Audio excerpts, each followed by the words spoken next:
1 பேதுரு 2ஆம் அதிகாரம் 11, 12, 19, 23 வரைக்கும் வசனங்களை வாசிங்க. 1 பேதுரு 2ஆம் அதிகாரம் 11, 12 வசனங்களை முதல்ல வாசிங்க. பிரியமானவர்களே, அந்நியர்களும் பரதேசிகளுமாய் இருக்கிற நீங்கள் ஆத்மாவுக்கு விரோதமாய் போர் செய்கிற மாம்ச இச்சைகளை விட்டு விலகி. முதல்ல அது என்ன சொல்லப்பட்டிருக்கு பாருங்க. நீங்க யாரா? அந்நியர்களும் பரதேசிகள். எப்பமாவது இந்த எண்ணம் உங்களுக்கு வந்திருக்கா? நான் பரதேசி, நான் அந்நி, இந்த உலகம் எனக்குள்ளது இல்லை, இந்த உலகத்தில் நான் ஒரு பரதேசி உண்டா? இல்லை. எனக்கு கார் இருக்குது, எனக்கு பங்களா இருக்குது, 60 வயசு வரைக்கும் ஸ்டேபிளாக இருக்க ஒரு வேலை இருக்குது. ஐ எம் ஸ்டேபிள், நான் வெல் செட்டில்டு, எனக்கு எல்லாமே இருக்குது. ஆனால் அவன் கிறிஸ்தவன் கிடையாது. நீங்கள் எப்படியும் கொட்டாரத்தில் இருந்துடுங்க, எப்படி இருந்துடுங்க, உங்களுக்குள்ள என்ன இருக்கணும் தெரியுமா? கிறிஸ்துவின் சிந்தனை இருக்கணும். உண்மையான ஒரு விசுவாசியினுடைய அனுபவம் உள்ள விசுவாசின் அனுபவம் இருக்கணும். எப்படி? நான் அண்ணி, நான் பரதேசி, இதெல்லாம் எனக்கு சொந்தம் கிடையாது. அனுபவிக்கேன், எப்போ இருந்தாலும் ஆண்டு எடுத்துக்கிட்டு. அதான் யோபு சொன்னார். எப்படி சொன்னார்? கர்த்தர் தந்தார், கர்த்தர் எடுத்தார். அதான் அனுபவம். நமக்குள்ள அதில் இல்லை, அதான் அகந்த வந்துடுது. தொடர்ந்து வாசிங்க. புறஜாதிகள் உங்களை அக்கிரமக்காரர் என்று விரோதமாய் பேசும் விஷயத்தில் அவர்கள் உங்கள் நற்கிரியைகளை கண்டு அவற்றை நிமித்தம் சந்திப்பின் நாளிலே தேவனை மகிமைப்படுத்தும்படி நீங்கள் அவர்களுக்குள்ளே நல் நடக்கை உள்ளவர்களாய் நடந்து கொள்ளுங்கள் என்று உங்களுக்கு புத்தி சொல்லுகிறேன். என்ன சொல்லப்பட்டிருக்கு? ஏன் மற்றவங்க என்ன செய்வாங்க? விரோதமாக பேசதான் செய்வாங்க. அவங்களுக்கு எதுவுமே தெரியாது. வயிற்று பொழைப்புக்கு ஏதாவது செய்யலாம், யாராவது சொல்லதை கேட்டு ஏதாவது செய்யலாம். அவங்க விரோதமாக பேசுவாங்க. ஆனால் என்ன? உங்கள் நற்கிரியைகளை நீங்கள் அவர்கள் மத்தியில் செய்யணும். ஒருவேளை நீங்கள் சாகிறது வரைக்கும் அவங்க புரிஞ்சிட மாட்டாங்க. சாகிற வரைக்கும் உங்களை விரோதமாக பேசிட்டே இருப்பாங்க. பேசிட்டு போட்டு வேதம் என்ன சொல்லுது? சந்திப்பின் நாளிலே தேவன் மகிமைப்படுத்தும்படி நீங்கள் அவர்களுக்குள்ளே நல் நடக்கையுள்ளலாம். எல்லாம் பிறவாக இருந்தால் கூட ஒன்றே இல்லை. ஆனால் நீங்கள் எப்படிப்பட்டவர்களாக இருக்கணும்? நல் நடக்கை உள்ளவர்களாக இருக்கணும். ஆவேசப்பட்டு எதுவும் பேசிடக்கூடாது, ஆவேசப்பட்டு எதுவும் சேரக்கூடாது. சரி, ஆண்டவர் அவங்களுக்கு நல்ல ஒரு இதயத்தை கொடுக்கணும்னு சொல்லி ஜோமன் 19, 23 வரைக்கும் வாசிங்க.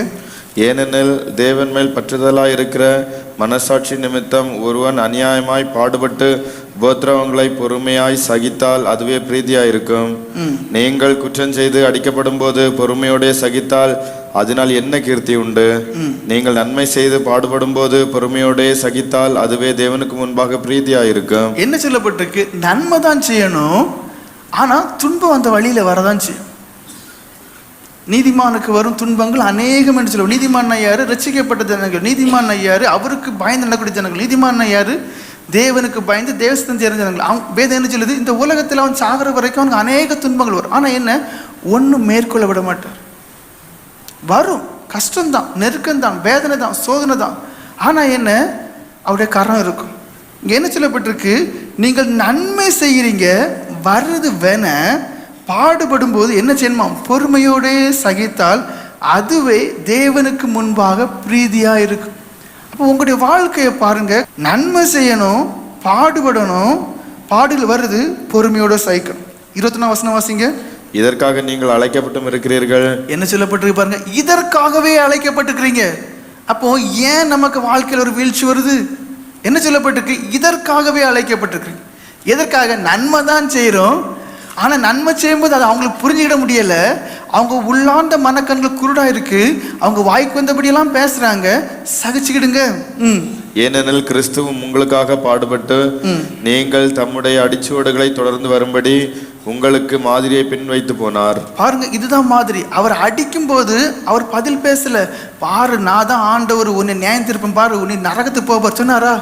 இல்ல. பாருங்க 23 வசனம் வாசிங்க.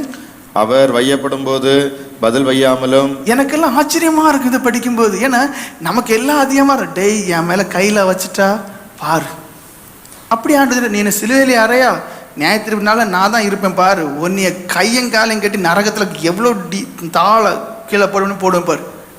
அவர் அப்படி பண்ணல. பாருங்க எப்படி அவர் வையப்படும் போது பதில் வையாமலும், பாடுபடும் போது பயமுறுத்தாமலும். பாருங்க, போதும். பாடுகள் அனுபவிக்கிற துன்பத்துக்கு மேல துன்பம், கஷ்டத்துக்கு மேல கஷ்டம், நெருக்கத்துக்கு மேல நெருக்கம் அவருக்கு கொடுக்குறாங்க. அவர் பயமுறுத்தல. நான் தான் ராஜா, நான் தான் தேவன், நான் தான் நியாயாதிபதி, நான் தான் உங்களை நியாயம் தீர்த்து நரகத்துக்கு தள்ளுவேன்னு சொல்லி அவர் என்ன செய்யல? பயமுறுத்தவே. அதான் கண்கள் திறக்கப்பட்டதான ஒரு அனுபவம். நெருக்கங்கள் சூழ்நிலைகளில் நம்ம ஆண்டவரை காண்பிக்கணும்.